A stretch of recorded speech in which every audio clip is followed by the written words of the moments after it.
Good evening, and welcome to the Crypto Overnighter. I'm Nikodemus, and I will be your host as we take a look at the latest cryptocurrency news and analysis. So sit back, relax, and let's get started. And remember, none of this is financial advice. And it's 10 p.m. on a Wednesday, April 19th, 2023. European lawmakers from multiple parties have signaled their support for the European Union's landmark Markets in Crypto Assets regulation. This law, which is expected to be voted on Thursday, would regulate crypto exchanges and wallet companies alike. It would also require stablecoin issuers to hold sufficient reserves. So your Terra USD style algorithmic stables need not apply. Speakers from the Parliament's biggest groupings welcome the proposals. Now let's all assume that those members vote accordingly. If that's true, this law seems set to comfortably pass. Now, Lydia Pereira is a member of the center-right European People's Party group. They are currently the biggest political grouping in the European Parliament. She said, quote, "Europe can be proud of the step we're taking today." Also on hand for remarks was Mairead McGuinness, the European Commission's Financial Services Commissioner. And she said, quote, "As we've seen in recent months, stringent rules and supervision are very much needed." Now, she cited the collapse of the crypto companies FTX and Celsius and Voyager and all the rest, as well as the stablecoin Terra USD. She referred to those provisions intended to protect consumers, avoid market abuse, and curb money laundering. Now, MICA should, quote, "restore the trust that was damaged by the FTX case and bring stability to the sector." That's according to Stefan Berger. He's the German center-right lawmaker who led the parliament's negotiations. He added that it will put the EU at the forefront of the token economy. Lawmakers also suggested support for a separate but controversial anti-money laundering measure. Known as the transfer of fund rules, they require crypto providers to gather details of their users' identity, basically forcing them to dox their customers. The Green Grouping's Ernest Urtasun said that this agreement marks the end of the Wild West era and the unregulated world of crypto assets. His words. He said the sector had, quote, "provided a safe haven for fraudsters and international criminal networks." This deal was struck by the negotiators for the Parliament and the EU's Council. It must be formally rubber-stamped by both institutions before measures pass into law. This step has been hampered by the administrative delays in finalizing and translating the text. MICA rules will take effect 12 to 18 months after the legislation is published in their official journal. This is likely to happen in June, and doing so would potentially make the EU the first major jurisdiction with a wide-reaching crypto law. So what does this mean for the industry? So this MICA regulation is a significant development. It is the first major piece of legislation to regulate crypto assets at the European level. It is expected to have a number of implications. It will impose a number of new regulations and requirements on crypto businesses. These include licensing requirements, capital requirements, and customer due diligence requirements. It will also include a number of provisions designed to protect consumers, including requirements for clear and accurate disclosures, as well as compensation schemes for those who lose money due to fraud or market abuse. And it is expected to help increase market stability by providing greater transparency and oversight of the crypto markets. That said, I do have concerns. MICA requires cryptocurrency businesses to comply with a number of new regulations. These will likely increase their costs, and that could make it more difficult for small businesses to enter the market. Now, all of that together means it could lead to higher prices for consumers. These regulations are designed to protect consumers and investors, and they could do that. They could also stifle innovation in the cryptocurrency industry, because the regulations could create a number of barriers to entry for new businesses, and not just financial barriers. Now, this means it would be more difficult for existing businesses to develop new products and services, hurting innovation directly. And MICA would give regulators even more control over the cryptocurrency industry. I have vast concerns about censorship and government overreach in that case. All told, the MICA regulation is a complex piece of legislation. We don't know for sure how it's going to be implemented, for starters. And that said, it is clear. The regulation is a significant development for the crypto industry. It will likely have a major impact on the way that crypto businesses operate in the EU for a long time to come. And now I'm going to ask you to like, follow, and subscribe to the podcast. It makes such a big difference in helping new people find their way to the show. So thanks to you who are helping out. Now today we have news out of the Bank for International Settlements, the central bank for central bankers. This news is about testing distributed ledger technology, or DLT, for interbank transactions. This report came out on Wednesday, and it said that the Bank of England ran Project Meridian through BIS's London Innovation Hub. Now, we've talked about Project Meridian before. It successfully tested the use of DLT for large and complex interbank transactions. That could potentially speed up and reduce the cost of transactions in central bank real-time gross settlement systems. DLT systems help keep records of and verify crypto transactions. And this tech has inspired innovation in traditional finance. Banks around the world are exploring DLT. They're looking for ways that it could potentially improve interbank transactions or even power digital versions of fiat currencies. Not so fast on that last one, though. A senior official at the Bank of England said DLT may be too clunky to power a central bank digital currency. So there are still some hurdles to cross before DLT can be fully integrated into CBDC systems. Project Meridian is one of several projects by the BIS Innovation Hub. It's dedicated to examining new developments in fintech, anywhere from DeFi to CBDCs. This project tested scenarios, and these were set up so that the funds were transferred from buyer to seller, but only if a corresponding asset on a real estate registry moved simultaneously in the opposite direction. So what it did was it looked to make sure that something was getting changed, some record was getting changed before committing the funds.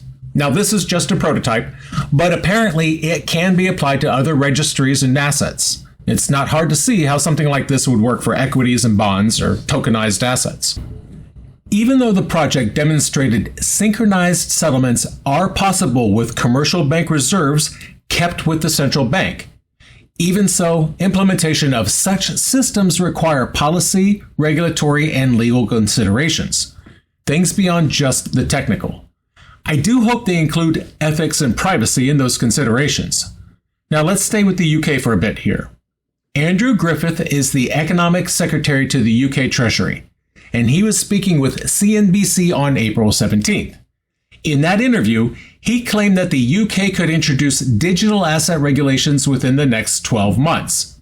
The aim of such a thing would be to benefit from the advantages that blockchain technology can bring to the private sector and to the economy. Griffith said that for the first time in decades, the UK government is capable of regulating crypto assets in a pragmatic and proportionate way. I wish they would teach Gary Gensler. Now, it's his belief that the next 12 months is the window, their best opportunity to achieve this.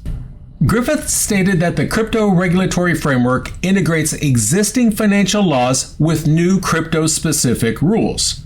They want to regulate the same asset in the same way wherever possible, all with additional opportunities in the crypto asset or distributed ledger space to be taken advantage of.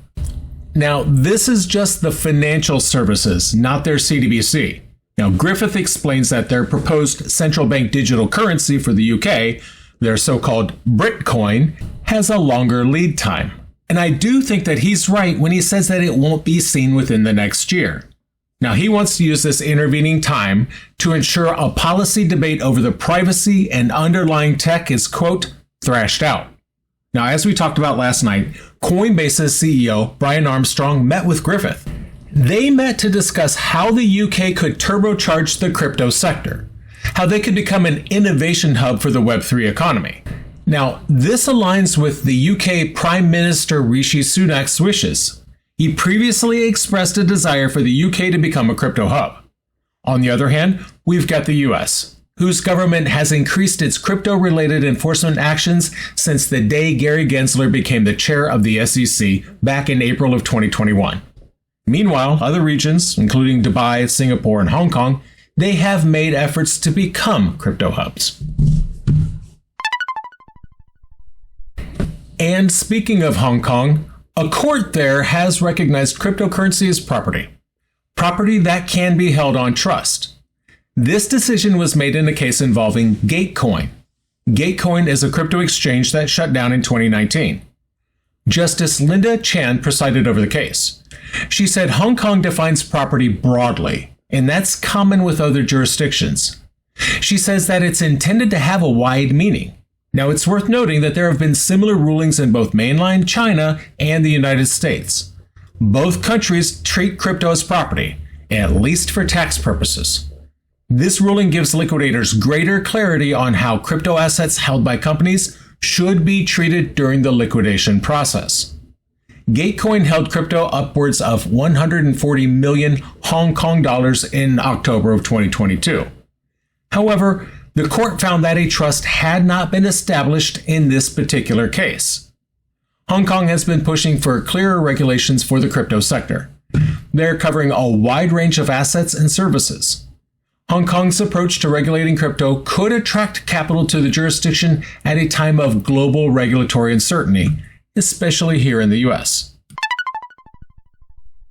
And now, bringing things back here to the US, we have news from the SEC hearing on cryptocurrencies held on Tuesday, and this is our cover story for the night.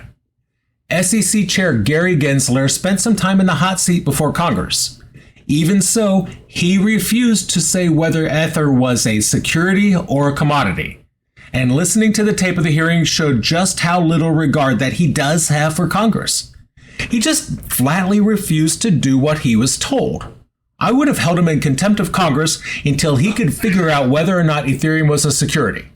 I would expect the charm and ambiance of a jail cell may help him reach a swift conclusion. And during the hearing, he also faced questions about proposed rules, public feedback, and the SEC's approach to crypto companies operating in the United States.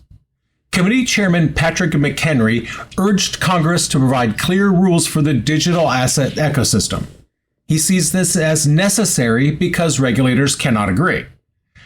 I would say that's the job of Congress, but face it, we have a weak Congress, so nothing's happening there.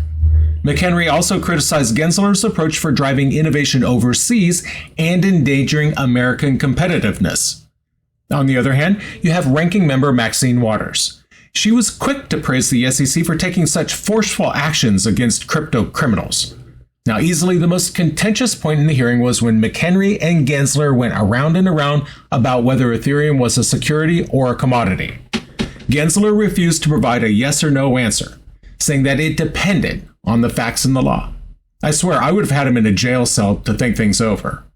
Now, many lawmakers also took time to express concern over a lack of regulatory clarity for crypto companies. Gensler emphasized the need for companies to comply and the need to register to protect the investing public.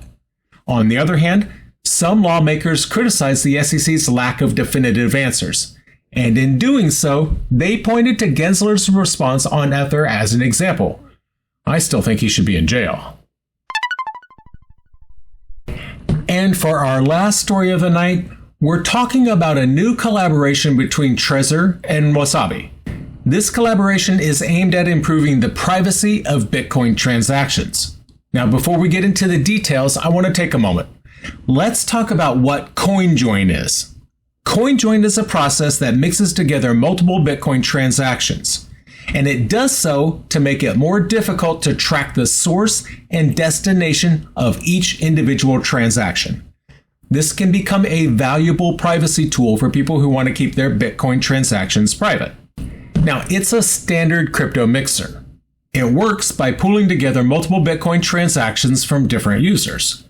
These transactions get shuffled together before getting sent out to the Bitcoin network as a single transaction, thus making it difficult for anyone to track where those coins came from on a user-by-user level. Applications like CoinJoin are important. They help protect the privacy of Bitcoin users. Mixing transactions together makes it more difficult for people to track who is sending and receiving Bitcoin. So it's clearly important for people who want to keep their financial activity private. These people may be journalists or activists and people living in countries with repressive governments, or hey, even podcast hosts. Trezor and Wasabi are two popular Bitcoin wallets. Trezor is a hardware wallet, so Trezor stores your Bitcoin keys offline. On the other hand, Wasabi is a software wallet. They focus on privacy. This collaboration will let Trezor users use CoinJoin directly from their wallets, which is so much easier for users to protect their privacy when sending Bitcoin. There are several benefits to this. For one thing, it makes it easier for users to use CoinJoin. And second, it improves the privacy of Bitcoin transactions sent from these wallets. And third, it promotes the use of CoinJoin. That can only help protect the privacy of all Bitcoin users. This is a positive development for the Bitcoin community. It's easier for Trezor users to protect their privacy when sending Bitcoin, which is an important step in the fight for financial privacy. And that's going to do it for us tonight. I want to thank you, my listeners, because when you stop listening, I will stop talking. If you enjoyed tonight's show, then please like, follow, subscribe, leave a rating or maybe a review. And in the meantime, we'll see you tomorrow night.